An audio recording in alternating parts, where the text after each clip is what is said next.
আমি তো সেই মেয়ে যে চাইতাম কেউ আমাকে তার রাগ অভিমান ভেঙে বোঝুক, কেউ আমাকে তার পরিবারের মতো নিঃস্বার্থভাবে ভালোবাসুক, কেউ আমাকে একটা শিশুর মতো হারানোর ভয়ে আগলে রাখুক। আমি সেই মেয়ে যে চাইতাম কেউ আমাকে তার সর্বোচ্চটা দিয়ে বিশ্বাস করুক, কেউ আমায় কাছে না হয় নির্লজ্জ হয়ে সব কথা ভাগাভাগি করুক, কেউ না হয় আমার জন্য নিজ থেকে অপেক্ষা করুক।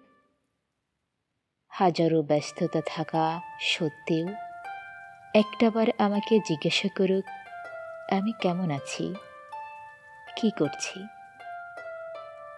চেয়েছি তো অনেক কিছুই, কিন্তু একটা সময় পর বুঝলাম সেসব পেতে গেলে একটা মেয়ের ভাগ্য লাগে, যেটা আমার নেই।